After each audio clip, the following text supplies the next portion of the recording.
Bom, começando o mês de setembro e junto com o novo mês vem uma nova série. Então nós vamos dar início hoje a uma nova série. É o mês de setembro e mês de setembro é mês da festa dos tabernáculos, amém? Aleluia! Quantos estão com boa expectativa para a festa dos tabernáculos? Diga, eu estou. Aleluia! Festa dos tabernáculos é sempre um mês a gente medita sobre a volta de Jesus. É uma temática para a igreja, para nós como crentes, que faz sentido. É a única festa bíblica que aponta para o milênio, aponta que a igreja vai viver, vai experimentar, vai celebrar. Para além do povo judeu, a igreja também vai celebrar tabernáculos. E tabernáculos, por apontar para essa temática, eu estava orando ao Senhor e pedindo: Deus, a gente precisa de um tema para esse mês de setembro. E eu queria meditar sobre a volta de Jesus, para que o tabernáculo fosse só uma extensão. Eu vinha pedindo ao Senhor uma direção nesse sentido, e Ele nos deu a série, e hoje nós vamos começar a série Maranata. Ora vem, Senhor Jesus, e nós vamos entender do que se trata. É extremamente importante. Então vai funcionar assim: vão ser 3 semanas, como esse mês de setembro, se eu não me engano, são 4 finais de semana, 4 domingos. Vão ser 3 domingos, nós vamos ministrar eu vou estar ministrando sobre Maranata, ora vem Senhor Jesus. Na última semana começa a festa tabernáculos, e aí já muda para um novo tema, que é o grande banquete. Mas todos os 2 temas, eles estão dentro de um plano geral da volta de Cristo, e é sobre o que nós estaremos meditando durante todo o mês de setembro. Amém? Amém? O tema da mensagem de hoje é Ele Veio. Você vai já entender o porquê desse tema, porque Ele veio e Ele virá. E Maranata tem a ver com tudo isso, com toda essa temática de Ele veio e Ele virá. Então, mas abra comigo a sua Bíblia em 1 Coríntios, capítulo 16, verso 22, nós vamos ler.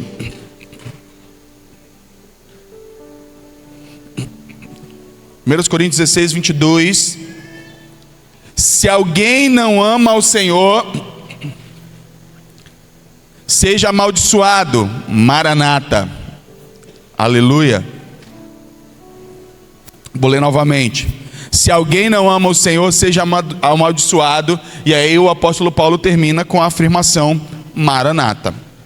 Feche seus olhos, vamos orar e vamos entender o que o Senhor quer falar conosco nesse tempo. Pai, nós convidamos o Senhor, Espírito Santo, para estar no controle, para falar conosco, ministrar nossos corações. Que o Teu Espírito acesse os lugares mais profundos do nosso coração nessa noite, em nome de Jesus. Que o Senhor venha e quebre as nossas defesas. Que o Senhor venha e nos sonde, o Senhor possa, meu Deus, acessar as áreas mais profundas e íntimas da nossa alma, de maneira que nós possamos, Senhor Jesus, ser transformados pelo Senhor e pela Sua palavra, alcançando esses lugares, em nome de Jesus, amém e amém. Eu quero começar hoje explicando para vocês a importância de a gente meditar sobre a volta de Jesus. Porque meditar sobre a volta de Cristo nos lembra que a gente não vive só o hoje e o agora. A gente tem um destino, e esse destino é eterno, e que a nossa fé não se limita a gente construir coisas nessa vida, embora seja muito bom, e em algum momento a gente busque isso em Deus, e não é pecado, mas limitar a nossa fé a essa busca é completamente equivocado. Nós precisamos lembrar que nós somos cidadãos de um reino celestial, e que nós não pertencemos a esse mundo, e que a gente deve viver, portanto, como peregrinos, como quem está de passagem aqui. Quando a igreja que perde a capacidade de meditar sobre a eternidade, sobre a segunda vinda de Jesus, sobre a volta dele, essa igreja, ela tende inescapavelmente a se tornar uma igreja carnal, natural, humanista, que só pensa do ponto de vista humano. E nós precisamos nos livrar disso. Nós precisamos manter os nossos olhos fixos em Jesus, que é o autor e consumador da nossa fé, como está escrito em Hebreus capítulo 12, no verso 2, quando a gente vai vivendo o evangelho, olhando, lembrando que a nossa vida não se resume a isso. Hoje, por exemplo, você pode estar vivenciando, olha como é importante a gente ter uma visão de eternidade. Se você hoje está passando por um momento difícil na sua vida, se hoje você enfrenta alguma situação adversa na sua família, na sua própria vida, na sua saúde, na sua vida financeira, no seu casamento, com seus filhos, não sei, qualquer coisa que seja, ter uma visão de eternidade já nos traz algum nível de esperança, porque a gente já começa a refletir que o que você está vivendo não vai durar, em algum momento vai passar, seja aqui nessa vida mesmo, mas para além disso, entender que qualquer situação que vivamos aqui, ela é transitória. Quando a gente perde a capacidade de fazer esse tipo de reflexão, a nossa fé, ela sucumbe, ela vai se perdendo, e nós começamos a dar lugar às nossas emoções, e elas começam a reger a nossa vida, e é por isso que esse mundo, ele está tão tomado de tanta depressão, ansiedade, síndrome de pânico, e por aí vai. É porque perdemos a capacidade de confiar em Deus, em alguém mais competente. Quando nós olhamos para nós mesmos, para nossas próprias habilidades, ou mesmo para as nossas limitações, nós percebemos que nós não vamos dar conta da coisa, e isso tem angustiado muita gente. Mas quando a gente volta os nossos olhos para Jesus, a gente lembra que Ele é poderoso. Amém? Então eu quero dar 4 motivos inicial. Ainda não estou na mensagem, mas eu quero... Ainda não estou na mensagem, ele veio, mas eu estou introduzindo para que a gente tenha o motivo pelo qual nós vamos fazer isso. Eu quero elencar 4 motivos que são importantes para a gente pensar sobre a volta de Jesus. Primeiro, quando a gente vive uma vida cristã, onde a volta de Cristo é uma expectativa real, a gente vive uma vida ativa. Não é uma fé passiva, não é uma fé inerte, mas é uma esperança. Essa esperança do retorno de Cristo, ela ativa em nós uma fé que se move, uma fé forte, uma fé que promove uma esperança viva nos nossos corações, que nos faz inclusive viver dia após dia, de maneira que estejamos preparados para encontrar com Jesus, seja Ele vindo, seja a gente indo, porque a gente vai morrer. Se Ele não vier, a gente vai morrer. Esse é um triste fato, mas... Aliás, triste não, né? Triste para quem não tem Jesus, porque para quem tem Jesus, morrer é voltar para casa. Gente, está acontecendo alguma coisa com o som? É impressão minha? Você dá um jeito aí, em nome de Jesus. Então, primeira coisa, quando a gente medita sobre a volta de Cristo, é essa expectativa ativa, o que gera por consequência um outro comportamento, pelo menos deveria, que é busca por santificação. Quando a gente vive pensando sobre a volta de Jesus, a gente começa a pensar, eu preciso me santificar.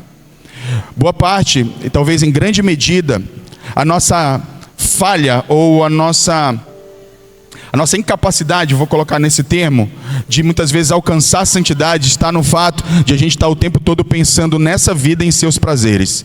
E aí, por consequência, se tornar santo fica cada vez mais difícil. Um outro motivo que é muito importante a gente pensar sobre a volta de Jesus é porque isso também nos ajuda a servir o próximo. Sabe que a vida não é só sobre a gente. Então a gente começa então a ter uma disposição maior para servir os outros, nos motiva a viver de maneira altruísta, de viver pelo outro, de manifestar a glória de Deus, de servir e de estar amando as pessoas, coisa que a gente até falou isso anteriormente. E por fim, um outro motivo que é importante para a gente, ao meditar sobre a vinda de Jesus, é perseverar nas tribulações. Quando você está enfrentando uma situação difícil, você lembra, peraí, não vai ser assim sempre. Jesus veio, Jesus virá, em nome de Jesus, em nome dele. Amém. Bom, feita essa pequena introdução, agora eu quero entrar na mensagem. O apóstolo Paulo, ele finaliza a carta aos Coríntios com a saudação que nós lemos agora há pouco, né? Com aquele final um tanto pesado: aquele que não ama o Senhor seja amaldiçoado, Maranata. Maranata era uma palavra muito usada pelos cristãos primitivos, da igreja primitiva. Era uma saudação, aquilo que nós hoje fazemos como paz do Senhor, os cristãos do primeiro século usavam Maranata. Porque Maranata tem alguns significados. É uma palavra ambígua e ela não tem um único significado. Ela tem alguns significados aplicáveis. O primeiro deles diz respeito ao passado, que é o Senhor veio. O segundo dele é em relação ao futuro, é o Senhor virá. Mas também tem uma convicção presente, Ele vem. Então ele tem no original, na palavra no original, a palavra Maranata, ela tem essa ambiguidade, ela pode ser aplicada dessas formas. Pode inclusive se tornar um clamor, um pedido. Vem, Senhor. Pode ser uma afirmação. Então os cristãos usavam muito essa palavra como uma maneira de saudação. Inclusive quando Paulo usa aos Coríntios, falando que aquele que não ama o Senhor seja amaldiçoado. Isso é uma constatação de que alguns cristãos viviam a vida cristã sem amar a Deus. E que o objetivo dessa relação com Deus, sem amar a Deus, era um motivo egoísta. E ele então diz, olha, viver assim é viver uma vida amaldiçoada. E ele fala Maranata no sentido de que, olha, ele vem e ele vai julgar esse tipo de comportamento. Já era uma referência à segunda vinda de Jesus e sobre as consequências de comportamentos como esse. Então hoje eu quero falar dentro desses três aspectos. Ele veio, ele vem, ou ele virá. Ou como um clamor, ora vem Senhor Jesus. Porque Apocalipse 22 tem a mesma ideia nesse sentido de um clamor, que ele chamando, pedindo para que ele venha. Nós vamos hoje inicialmente falar sobre esse termo no passado. Ele veio, Maranata, ele veio. Uma celebração da encarnação de Cristo. Primeira coisa que a gente precisa entender então, que Maranata é uma experiência, é uma memória sobre o que Jesus fez, é uma experiência do que a gente vive no presente, mas também é uma esperança do que a gente vai viver no futuro.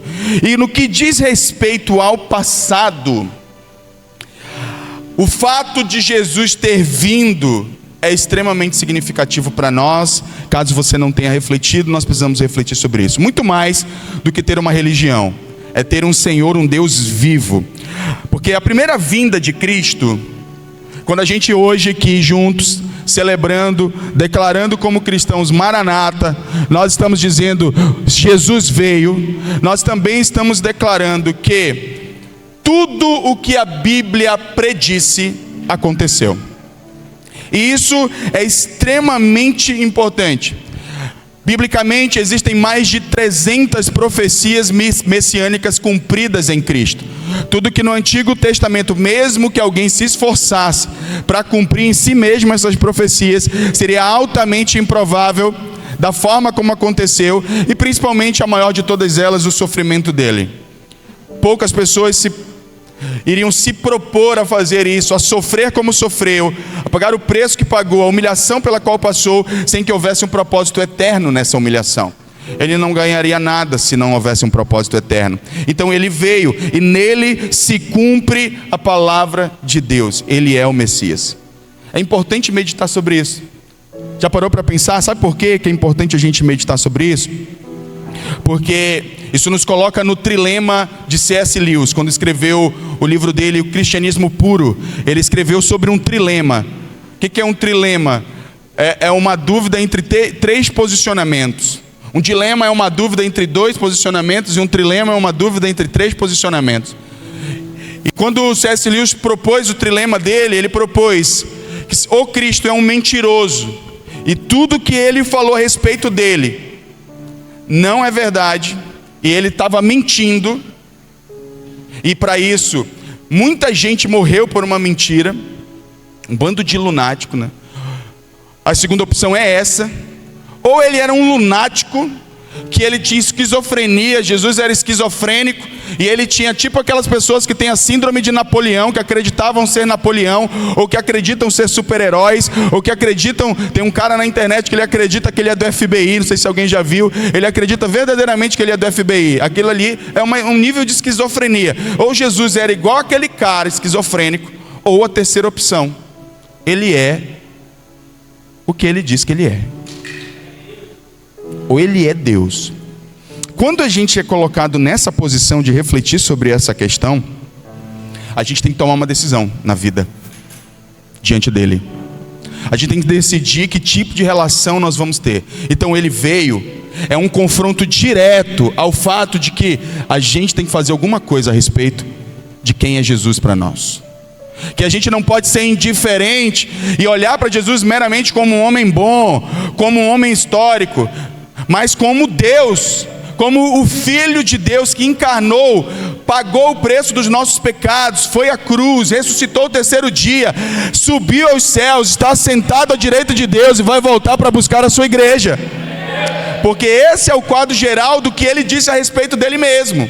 Ou seja, ele não está morto, ele está vivo agora, assentado à destra de Deus. E se ele veio, aleluia, e se ele veio, se ele encarnou, se ele cumpriu a parte da profecia onde dizia, eu vou encarnar, ele vai cumprir a segunda parte da profecia onde ele diz, eu voltarei.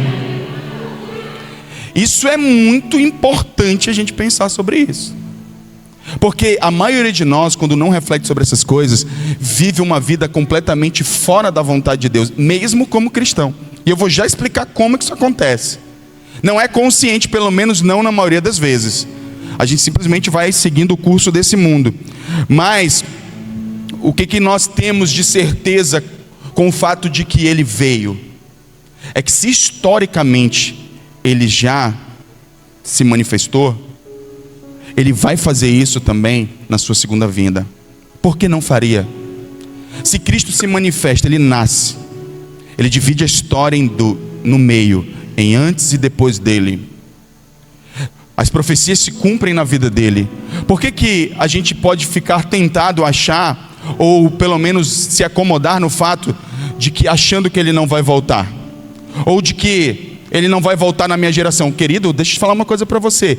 Ainda que Jesus não volte na sua geração, você vai prestar conta dos atos pela forma como você está vivendo, de todo jeito, de uma forma ou de outra. Se você está adorando ele ou não, se você está honrando a ele ou não, se você está obedecendo a ele ou não. Portanto, muitas vezes a gente está, em João capítulo 14, no verso 3, a gente diz uma coisa interessante. Jesus disse assim, ó, se eu for e vos preparar lugar, virei outra vez. Quando eu for e preparar lugar, voltarei e os levarei comigo para que vocês estejam onde eu estiver. Há uma promessa aqui, voltarei. Mas por que essa promessa é uma segurança de cumprimento? Porque ele veio a primeira vez, porque ele encarnou, porque ele é real, porque as evidências a respeito da vida de Jesus apontam para o fato de que ele é o Filho de Deus, o Messias encarnado. Então, se ele veio uma vez, ele vai voltar outra vez, ele vai vir reinar eternamente. Então, se ele cumpriu a promessa da encarnação, ele vai cumprir a promessa do seu retorno. Podemos esperar com confiança, devemos esperar. Agora, beleza, nesse primeiro momento da mensagem a gente está entendendo o que? Ele veio, e como ele veio, se ele cumpriu essa parte da promessa, ele vai cumprir a segunda parte. Então a gente precisa, a primeira coisa ao ouvir isso é criar expectativa. Peraí, Jesus vai voltar. E quando eu crio a expectativa de que ele vai voltar, isso deve me levar obrigatoriamente, não, mas deveria nos levar a nos preparar para esse encontro, para essa segunda vinda de Jesus. E aqui eu quero concentrar boa parte da minha mensagem no que eu vou falar agora. A gente precisa tomar uma decisão de quem Jesus é na nossa vida, e nós precisamos definir quem é que governa os nossos corações. A certeza de que ele veio produz a certeza de que ele virá, e isso produz em nós um comportamento que deve ser o de tê-lo como o Senhor da nossa vida absoluto. Nós devemos remover todos os ídolos dos nossos corações. Nós devemos remover todos os ídolos do nosso coração. E para a gente entender isso, porque talvez você me questione, pastor, mas eu não tenho ídolo. Eu sou um cristão evangélico, eu venho para os cultos. Pois bem, vamos entender essa dinâmica. Entenda o seguinte, vamos começar entendendo. Existem dois cultos. Mesmo aqui hoje, enquanto você está dentro desse templo, você está prestando dois cultos. Um externo e um interno. Externo, aleluia, cantando a canção, né? E ele virá. Interno, Deus, como é que está lá em casa? Será Será que eu vou ter dinheiro hoje? Será que eu vou conseguir pagar a dívida? Senhor, eu estou doido para ir para aquele lugar.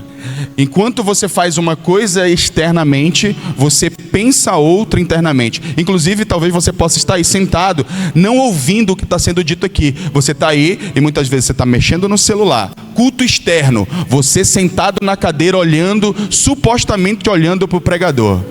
Culto interno, sua mente em outro lugar, a sua atenção com foco em outro lugar. Aí eu vou te perguntar uma coisa: você acha que Deus trata com a gente pelo culto externo ou pelo interno? Pelo culto interno. Agora, eu estou fazendo essa aplicação aqui no culto. Agora, imagina, se a gente é capaz de ter 2 cultos dentro da igreja, você imagina como é que é o nosso culto fora da igreja? Se a gente é capaz de dividir nossa atenção na casa de Deus, o que dirá fora daqui? Como é que eu vou viver debaixo da expectativa da volta de Jesus, se eu não consigo dar atenção plena para Ele quando eu estou aqui, na casa de Deus? O que dirá lá fora? Lá fora a minha atenção, muito provavelmente, eu estou falando hipoteticamente porque eu não conheço a sua vida, mas muito provavelmente suas decisões e escolhas não são baseadas por fé, por circunstância, momento, emoção, seja lá o que for. Boa parte delas. A neurociência diz que a gente toma, em média, por dia, 3.500 decisões. Boa parte dessas decisões, elas são superficiais. A gente toma até de maneira heurística. O que é de maneira heurística? De maneira automática. A nossa mente, ela tem um modo automático de funcionar. A psicologia diz isso. Então, heuristicamente, a gente já tem conceitos que nos ajudam a tomar decisões mais rápidas. Tipo, por exemplo, não vou comer tal coisa porque tal coisa faz mal. Aí você toma essa decisão rapidinho. Você não precisa ir lá na embalagem, ler, dizer, isso aqui tem tanto, isso aqui. Não, você não faz isso. Porque se você tivesse que fazer isso todo alimento, quanto tempo levaria para você tomar uma decisão de comer alguma coisa? Levaria muito tempo. Então, heuristicamente, a gente tem conceitos que fazem a gente tomar decisão rapidamente. Isso aqui faz mal, pronto, não como. Isso aqui é gostoso, eu como. E são esses valores que normalmente regem a nossa vida. É gostoso, é bom, me dá prazer, me deixa alegre, me beneficia, faz bem, vai me trazer algum retorno. Heuristicamente a gente tem conceitos na vida que ajudam a gente a tomar decisão. E muitas vezes eles não têm qualquer relação com a Bíblia. É só um conceito mundano que a gente adquiriu na vida e a gente vai só tomando decisões por eles. Então vamos pensar nesse cenário. Você sai do culto. A maioria de nós não passa a pensar. Estou falando isso hipoteticamente porque eu não sou dono da verdade, mas eu tenho uma forte sensação no meu espírito, reunido junto com algumas fortes evidências de que a coisa funciona assim. De que você sai do culto, acabou o culto, você não cultua mais. É como se não tivesse mais culto. É como se culto resumisse-se a isso aqui. Mas a verdade é de que quem espera a volta de Jesus está cultuando 24 horas por dia. Essa é a verdade. Eu saio dali, eu ainda estou em culto, eu ainda estou adorando, eu ainda estou louvando a Deus. Como que eu faço isso? Como é que acontece isso? Com as escolhas, decisões e pensamentos que eu tenho. Todos os dias você tem que fazer escolhas. E as nossas prioridades determinam o nosso culto, o valor de Deus na nossa vida. Vamos supor que você está ali, você tem uma situação diante de você, e essa situação ela implica em, de um lado, dano financeiro, do outro lado, adorar a Deus. Heuristicamente, sua mente pensa como? Preciso deixar a adoração para depois para poder resolver meu problema financeiro. Sua mente pensa assim. Automaticamente a sua mente está condicionada a pensar: preciso resolver meu problema financeiro. Eu vou para o culto depois, eu vou para o discipulado depois, eu vou para a célula depois. Em algum outro momento eu faço isso porque eu vou ter várias oportunidades para fazer isso. Mas o culto de um cristão que vive debaixo da perspectiva da volta de Jesus é diferente. É diferente, é fé, isso aqui é fé, na prática. Ah, pastor, mas, é importante, preciso resolver. É importante, só não é indispensável. A adoração a Deus é indispensável. É indispensável. E se você não pensa assim, você não entendeu o Evangelho. Você não sabe o que é ter Jesus como seu Senhor ainda. Ele talvez seja o seu Salvador, alguém com quem você simpatize, mas seu Senhor ainda não. Tem a história, estava até ouvindo outro dia no carro, de um corredor escocês. Eu esqueci de pegar o nome dele me fugiu da memória. Mas o que aconteceu? Ele foi convidado para representar a Escócia. Ele era um corredor de 100 metros. E ele foi convidado nas Olimpíadas de 1800 e alguma coisa aí, faz tempo, em Paris, as Olimpíadas. E ele foi convidado para representar o país dele nessa corrida. E ele foi, quando chegou lá, marcaram a corrida dos 100 metros, onde ele representaria o país dele. A corrida caía num domingo.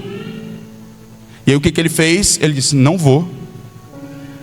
E aí a delegação ficou irada com ele. Como assim? É só mais um... Não vou, porque domingo é dia de adorar a Deus. Eu vou para o culto. Eu vou para o culto. E aí eles começaram a... E aí foi um pandemônio, porque a imprensa começou a chamar ele de fanático. Isso é um fanático religioso. Olha como é que são os fanáticos religiosos, né? Ele poderia ir para o outro culto. É só um culto. Mas para ele não era só um culto. Ele tinha uma escolha a fazer, e ele tinha no seu conjunto de valores uma prioridade inegociável na mente dele. Eu não abro mão de adorar a Deus por nada. Talvez, por incrível que pareça, dentro da igreja, esse cara como esse seria julgado como fanático. Gente com fé radical seria julgado como fanático. E ele decide não correr. E aí as matérias na imprensa do país dele que ele era um fanático, que ele era uma decepção, que ele era uma frustração para o país, que todos acreditaram nele, mas ele desapontou todo mundo. Ele não correu. Aí ele, durante a semana, tinha uma prova que não era dele, 400 metros. Ele fez uma oração ao Senhor. Senhor, está todo mundo me julgando. Eu decidi honrar o Senhor, me honra agora. Eu vou correr essa prova, mas ela não é minha especialidade, mas me ajuda a vencer. Naquela mesma semana, nas semifinais, 2 corredores já haviam batido o recorde para chegar às finais. E ele decide ir, e ele vai. Final, moral da história, ele corre, ele bate o recorde mundial, ele ganha a medalha e o Senhor o honra. Isso é culto. Isso é culto. Culto, é por isso eu ando muito preocupado com a nossa visão de culto eclesiástico. É uma visão eclesiástica de igreja, templo, figura de um pastor, a figura de alguém que conduz o culto, de alguém que toca música e de que a gente segue, que isso é culto. Embora de alguma maneira seja, mas o culto de verdade é aquilo que acontece aqui dentro. Como eu acabara de falar, querido, você pode estar aqui e não estar cultuando. Tem gente que vem à igreja, mas não vem para o culto. Não vem para o culto. Vir à igreja não é a mesma coisa que vir ao culto. Vir ao culto envolve uma disposição interior de adorar conscientemente aquele que é digno de toda a honra, de toda a glória e de toda a adoração. Você está entendendo o que eu estou dizendo? Então, veja bem, o que acontece? Qual é o nosso culto externo? Quando a gente está aqui fazendo todo o ritual comum de um cristão. A gente se ajoelha, a gente canta, a gente bate palma, a gente dá glória a Deus. Tudo isso é externo, irmão. Tudo isso é externo se não vem acompanhado de uma adoração sincera, real, consciente, onde você no seu interior está colocando Deus no centro. Você entra por aquela porta e diz assim: hoje nada é mais importante do que Jesus, do que entregar minha adoração a Ele, do que entregar o meu louvor, do que entregar as minhas orações a Ele, de que buscar a face dEle. Nada é mais importante. Isso é culto. Isso é culto. E quando a gente vai esmiuçando a palavra de Deus, a gente vai descobrindo coisas assim extraordinárias a respeito de como é que é a relação de Deus conosco, principalmente a relação aquela que a gente busca muito, a relação de recompensa. A relação de recompensa de Deus para conosco não é pelos atos externos, é pelos atos internos. Olha só, Samuel vai escolher o novo rei. E aí ele olha todos os filhos de Samuel, ele vê o mais forte primeiro, ele diz: é esse, meu irmão, não tem como não ser, o cara, olha aí. E aí Deus diz assim, que Deus não vê como o homem vê. O homem vê o exterior, mas Deus vê o coração. Deus está vendo teu coração aqui hoje. Se você é alguém que não vive de acordo com a expectativa da volta de Jesus, é muito provável que o seu culto interior seja um culto frágil, ou talvez ele nem exista, porque você não está esperando ele. Você não vive na expectativa de dizer, eu vou me santificar, eu quero que Jesus venha. A verdade é que nós temos uma geração de crentes que morre de medo da volta de Jesus. Não é contraditório? Como é que você, cristão, canta que ama Deus, mas tem medo que Ele volte? Como é isso? Me explica. Tem uma explicação, tem algumas explicações prováveis, né? Eu posso pensar em algumas hipóteses aqui. Primeira hipótese, eu estou em pecado. Embora eu ame a Deus, eu não consigo vencer o pecado. Segunda hipótese, eu nem estou em pecado, mas eu amo tanto esse mundo, né? Não vivo na prática do pecado, mas eu amo tanto esse mundo que eu não queria que Jesus voltasse agora. São algumas hipóteses. Mas o fato é que quem vive e no seu coração entrega a sua alma a Jesus, tem uma disposição interior diferente. Completamente diferente. Então veja bem, aonde estão as suas afeições? Quando você sai daqui, cada situação da vida define suas prioridades. Cada escolha que você faz na vida. Tem um filósofo chamado Jean-Paul Sartre que ele diz que a gente está condenado a ser livre, no sentido de escolher. E que quando eu escolho, e que a gente vive angustiado quando a gente tem que fazer escolhas, porque a escolher um significa eliminar todas as outras possibilidades. Mas na vida do cristão, para mim, na minha visão, isso não deveria acontecer, porque quando ele escolhe Cristo, todas as outras coisas já perderam valor. Ele não deveria ter nenhum concorrente. Mas a verdade é que ainda há concorrentes no seu coração a respeito das coisas de Deus. Você precisa eliminá-los. Você precisa eliminá-los. Eu não estou dizendo que é uma coisa fácil que você vai conseguir alcançar daqui para amanhã. Mas como eu sempre digo, e esse é o propósito de a gente se reunir como igreja e ter a pregação da palavra. Alguém precisa te alertar que você precisa começar. Alguém precisa te alertar para onde você deve ir. Qual é o caminho que você deve seguir. Então veja bem, quando o objeto da nossa adoração, da nossa atenção, da nossa vontade, da nossa busca, das nossas prioridades não são o Senhor, nosso coração não está vivendo, porque crendo que Ele veio. E eu vou dizer, mas eu creio, pastor. Não, você sabe, é diferente. Você sabe que Ele veio, porque a história te diz isso.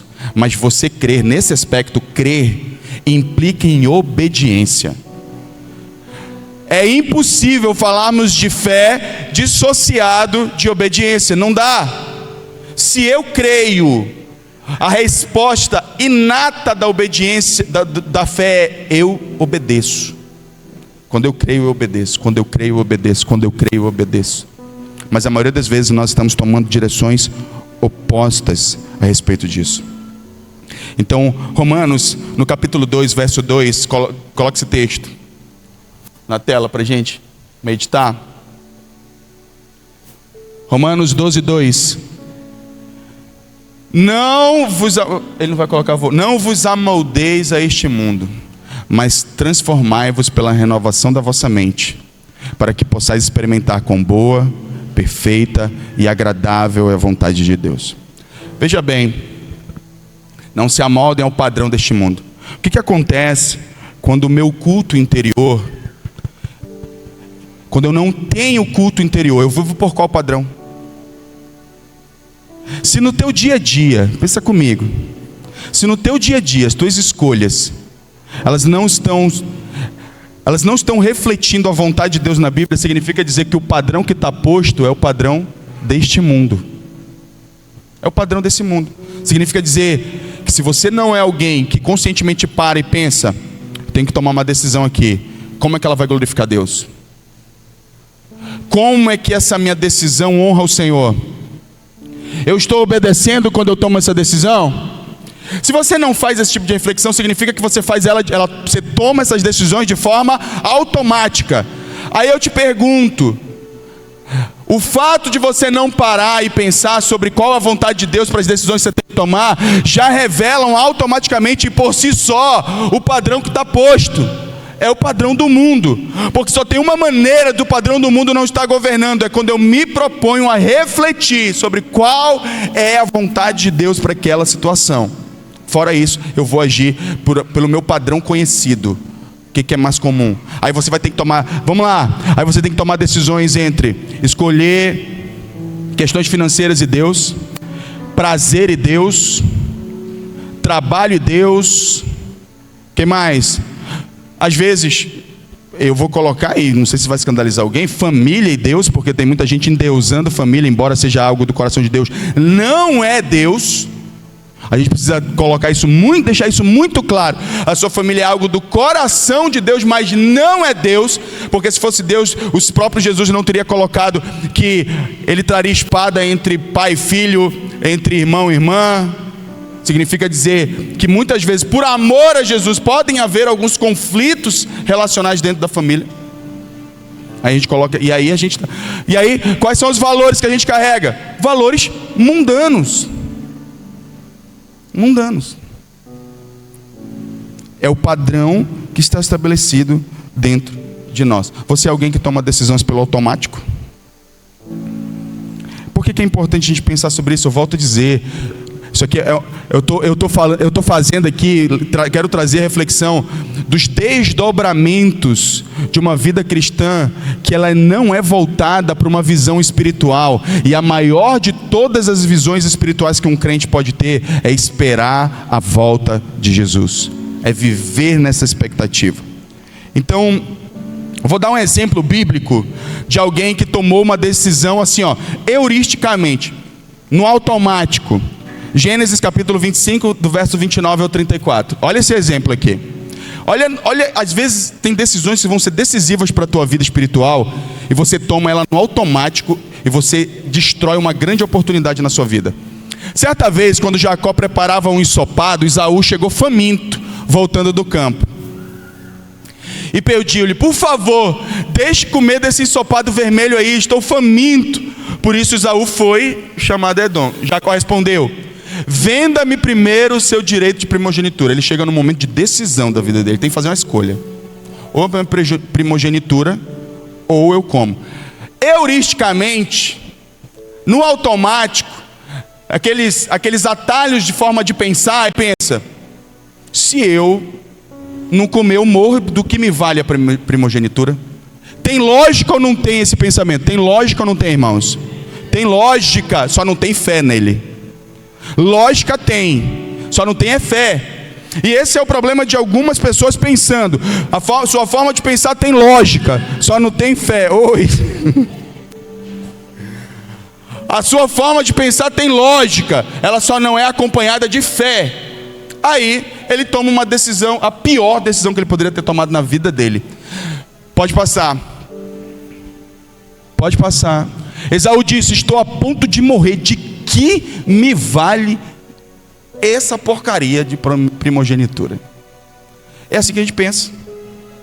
A gente pensa no modo sobrevivência, no modo automático. A gente não leva em consideração, porque quando ele estava fazendo isso aqui, ele estava rejeitando a bênção do próprio Deus. A bênção do próprio Deus. Quantas vezes você já rejeitou a bênção do próprio Deus com pensamentos como esse? É só um culto, é só um discipulado, é só mais uma reunião, é só mais isso, é só mais aquilo. Você muitas vezes está colocando o seu destino, muitas vezes aquele reunião, aquele culto, aquele discipulado poderia ser determinante na tua vida. Foi depois daquela falta, daquela ausência, daquela negligência que você esfriou espiritualmente. Foi aí que começou a sua decadência espiritual. Porque quando você fez o primeiro, você no segundo você pensou, até que eu não morri, né? Vou continuar aqui. E aí você continua não valorizando as coisas que Deus coloca diante de você. Aí o que aconteceu? Pode passar. Jacó, porém, insistiu: jura-me primeiro. Ele lhe fez um juramento, vendendo seu direito de primogenitura a Jacó. Pode passar. Então Jacó serviu a Esaú pão com ensopado de lentilhas. Depois de comer e beber, ele se levantou e foi embora. Assim Esaú desprezou o seu direito de primogenitura. Essa palavra desprezou, para mim, ela é fundamental. Porque das duas, uma. Ou o autor aqui, ele quis simplesmente usar a palavra desprezar de uma maneira linguística, meramente linguística, ou com conotações espirituais. Que ele não desprezou só a primogenitura, ele desprezou o próprio Deus. As verdades espirituais que estavam associadas à primogenitura. As bênçãos associadas, a pessoa de Deus associada à primogenitura. Ele desprezou só a primogenitura. Não foi somente uma questão de abrir mão de direitos de herança. Foi abrir mão da bênção de Deus. Para quem não conhece o final da história, Jacó se tornou pai de multidões, Israel. E a bênção de Deus está sobre essa nação até hoje. Porque alguém pensando de maneira automática, sem refletir refletidamente, não levou em consideração o seu culto pessoal na hora de decidir. Não adorou a Deus, não viu como uma oportunidade de adoração. O que um homem de fé faria no lugar de Esaú? Eu morro, mas não abro mão da bênção de Deus da minha vida. É o que um homem de fé faz. Ele não renuncia, ele não abre mão. Eu morro, eu perco dinheiro, mas eu não abro mão da bênção de Deus. Eu perco qualquer coisa, eu perco oportunidades, mas eu não perco o meu lugar no centro da vontade de Deus. Eu estou pronto a perder qualquer coisa, menos a presença de Deus. É como um homem de Deus age, é como uma mulher de Deus age, é como alguém que tem visão de eternidade vive. Essa é a verdade. Quantos estão entendendo o que eu estou dizendo? Então, uma escolha rápida com consequências eternas.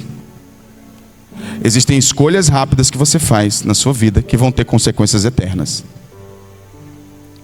Eternas. Então o Senhor talvez esteja divertindo alguém, você esteja no momento de tomar a decisão. Escolha certo. Vou te dar um conselho. Hoje à noite, converte o teu coração, não somente os teus comportamentos a Jesus, mas o teu coração.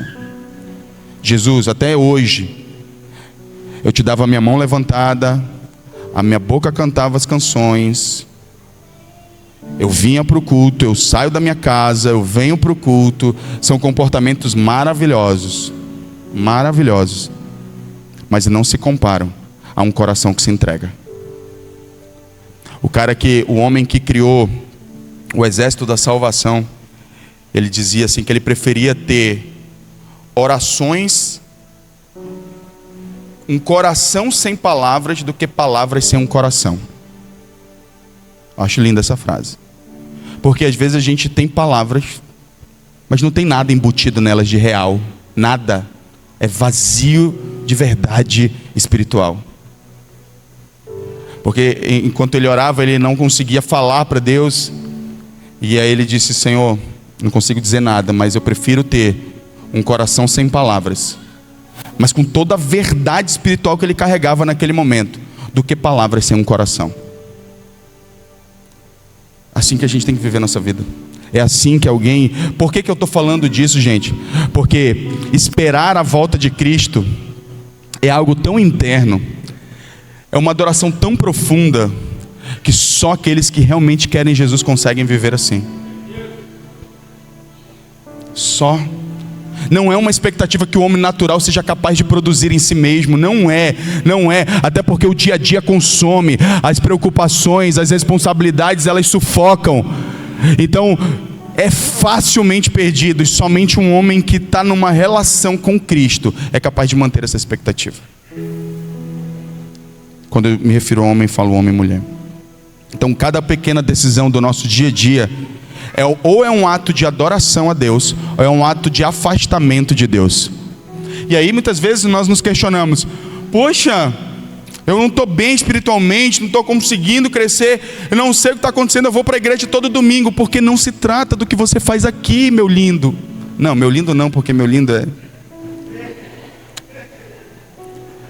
Meu lindo é muito... muito comfort. Como diz o Renan. É muito comfort. Meu amado, querido, não se trata do que você faz aqui. São das pequenas escolhas que você faz no dia a dia. Eu estou mal espiritualmente, mas eu estou indo à igreja. Que erro, que tem um erro de análise de lógica básico. Mas sabe por que você comete esse erro? Porque você não sabe o que está escrito nas Escrituras.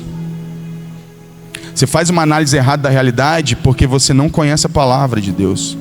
Se você conhecesse a palavra de Deus, você não criaria essas expectativas. Você saberia que Deus está esperando que você o adore lá, no dia a dia, no seu cotidiano. Então, o que a gente conclui? Que a vida cristã, ela não é feita de um único sim que vai resolver a nossa vida para sempre. Eu vou num culto, tem uma palavra que toca meu coração, minhas emoções, e eu dou um sim para aquela mensagem e pronto, meus problemas estão resolvidos. Não! A vida cristã, ela é feita de sims diários. Todo dia tem que dar um sim para Jesus. Todo dia vai ter uma oportunidade de você adorar Ele. São milhares de sims durante toda a sua vida a Jesus. Você continua dizendo sim para Jesus desde o primeiro sim que você deu a Ele? Ou você simplesmente vive aí segundo as circunstâncias, vai deixando a vida te levar igual o Zeca Pagodinho? Porque tem uns crentes Zeca Pagodinho: deixa a vida me levar, vida leva eu. Vamos ver no que dá. Você tem que aprender a colocar Jesus como centro da sua vida. D.L. Moody, ele dizia uma coisa muito interessante: sou responsável por todas as decisões que me aproximam ou me afastam de Cristo.